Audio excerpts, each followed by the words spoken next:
ACN news में आपका स्वागत है। मैं हूं गणेश अग्रवाल और आप देख रहे हैं दमोह जिले की खबरें। मध्य प्रदेश शासन के कैबिनेट मंत्री और दमोह जिले के प्रभारी मंत्री इंदर सिंह परमार 15 अगस्त के कार्यक्रम में सम्मिलित होने के लिए दमोह पधारे। प्रभारी मंत्री बनने के बाद पहली बार इंदर सिंह परमार दमोह पहुंचे और उनका रात्रिकालीन में आत्मीय स्वागत बंधन अभिनंदन किया गया। तो वहीं दिन के समय वे विभिन्न कार्यक्रमों में सम्मिलित हुए। तो वहीं जिला कलेक्ट्रेट कार्यालय में वे मीडिया जनों से मुखातिब भी हुए। उन्होंने मीडिया कर्मियों से प्रेस वार्ता के माध्यम से जिले के लिए विभिन्न योजनाओं के माध्यम से प्रगति की बात की। साथ ही पत्रकारों के सवालों के जवाब भी उनके द्वारा दिए गए। मालूम हो कि इंदर सिंह परमार के प्रभारी मंत्री बनने के बाद उनका पहला दौरा है और पहले ही दौरे में वे 15 अगस्त पर 2 दिवसीय प्रवास के लिए दमोह पहुंचे हैं। ऐसे में विविध कार्यक्रमों में शामिल होने के साथ उनके द्वारा पत्रकारों से बातचीत करके, मीडिया जनों से बातचीत करके और विभिन्न योजनाओं के माध्यम से, विभिन्न कार्य योजनाओं के माध्यम से दमोह के लिए उन्होंने अपनी बात कही। साथ ही पत्रकारों के विभिन्न सवालों के जवाब दिए। एसीएन न्यूज़ के लिए सतीश सेन की रिपोर्ट।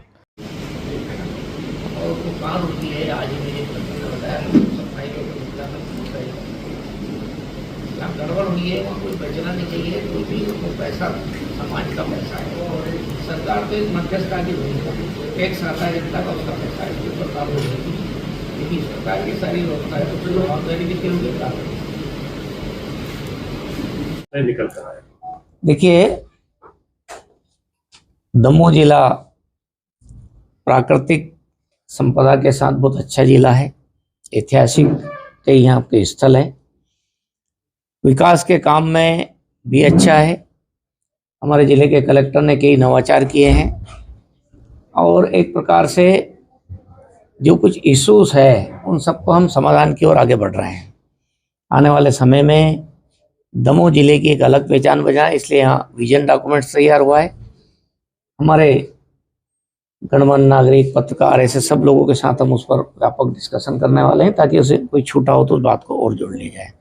लेकिन कुल मिलाकर के काफ़ी अच्छा है। बाढ़ के समय भी हमारे प्रशासन ने काफ़ी तत्परता के साथ, और मैं तो कहूँगा जनता ने जो सहयोग किया, जैसे कोरोना काल में जनता आई थी, ऐसी जनता यहाँ की बाढ़ के समय जनता एक पैर पर खड़ी होकर अपने लोगों को बचाने के लिए साथ आई है। मैं यहाँ की जनता को आपके माध्यम से धन्यवाद देता हूँ। उन्होंने सरकार के साथ मिलकर के जो कदम उठाए बहुत अच्छे। हाँ, यदि वहाँ की सरकार ने निर्णय किया तो अच्छी बात है और मैं समझता हूँ कि राष्ट्रीय ध्वज सब दूर फहराया जाना चाहिए।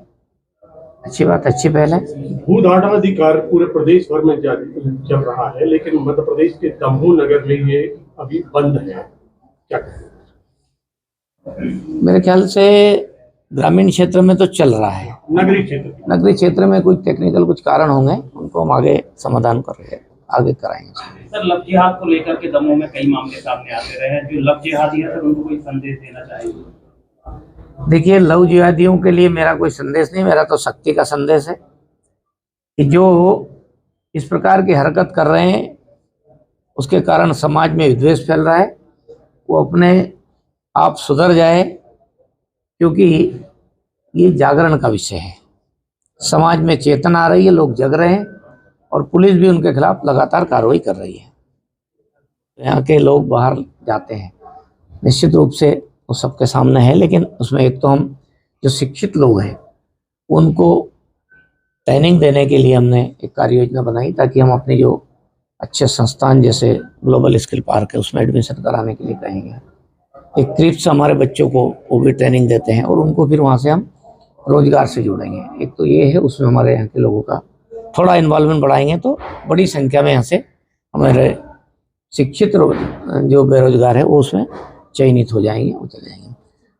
सबसे बड़ी समस्या जो अकुशल जिसको श्रेणी में आने वाले लोग हैं, मैं समझता हूँ वो भी यहाँ प्रॉब्लम है, जैसा हमारे झाबुआ और ऐसे वनवासी क्षेत्र में है, उसके लिए ज़रूर हम काम कर रहे हैं। आने वाले समय में आपको कुछ दिखेगा ताकि लोकल में लोगों को रोजगार लोकल में मिल जाए। बिजली, पानी, सड़क के लिए भी सर, देखिए, मैं समझता हूँ सड़कों का काम तो मध्य प्रदेश के जो राजस्व ग्राम बन चुके थे पहले और जिनकी 200 से ऊपर आबादी थी, प्रधानमंत्री ग्राम सड़क योजना में लगभग सभी या तो बन गए हैं या प्रोसेस में या स्वीकृत हो चुके हैं। अब तो हमने मध्य प्रदेश की सरकार ने एक बहुत बड़ा निर्णय किया है। जो मोहल्ले हैं जहाँ 25 घर रहते हैं लेकिन उस गांव से जंगल में रहने लग गए 1 किलोमीटर दूर, उनको भी हम पक्की सड़कों से जोड़ेंगे। हमने मध्य प्रदेश सरकार ने कैबिनेट में निर्णय कर लिया है, आगे जाकर को कार्य योजना नीचे तक आएगी। तो आने वाले समय में किसी भी प्रकार का कोई भी गांव, चाहे वो राजस्व ग्राम है या महिला टोला है, वो सब भी हमको सड़क से जुड़ जाएंगे। एकाधिपत हो गया तो आगे चल के इसमें कोई कार्रवाई होगी, जांच होगी या फिर देखिए, मैं समझता हूँ कि जो प्रधानमंत्री आवास है उसका एक शर्त है, उनके अनुसार ही जो पात्र लोग हैं केवल उन्हीं को मिल सकता है, दूसरे को नहीं मिल सकता। एक घर में ये जरूर है कि एक पिताजी के नाम से यदि प्रधानमंत्री आवास हुआ, लेकिन उसके 2 बेटे 24 साल की उम्र हो गई है, बालिग हो गए और उनकी आईडी अलग बन चुकी है, तो उनको भी घर बनाने का मिलने की पात्रता में वो आ जाते हैं। ऐसे कुछ वो होंगे तो है, लेकिन मुझे लगता है कि इसमें बहुत कठोर नियम है। उन शर्तों के अनुसार ही प्रधानमंत्री आवास बन रहे, ग्रामीण क्षेत्र में भी और शहरी क्षेत्र में। जांच करवाएंगे क्या? यदि ऐसी कोई शिकायत होगी जरूर हम जांच कराएंगे। इस पर विचार चल रहा है, हो सकता है आगे जाकर के पॉजिटिव निर्णय हो जाए। देखिए, यूरिया हमारे पास पर्याप्त है, यूरिया लगातार दिया जा रहा है। दिक्कत ये है कि हमने कुछ एक दिन में मतलब 10,000 लोग आ जाएंगे, 9,000 लोग आ जाएंगे तो इतना वितरण हो नहीं सकता है। लेकिन आज की स्थिति में सब दूर यूरिया मिल रहा है और वो भीड़ भी कम हो गई है, और आगे भी जितना यूरिया लगेगा दमोह जिले को पर्याप्त यूरिया सरकार से मिलने वाला है। उसकी सारी व्यवस्था प्रशासन ने कर रखी है।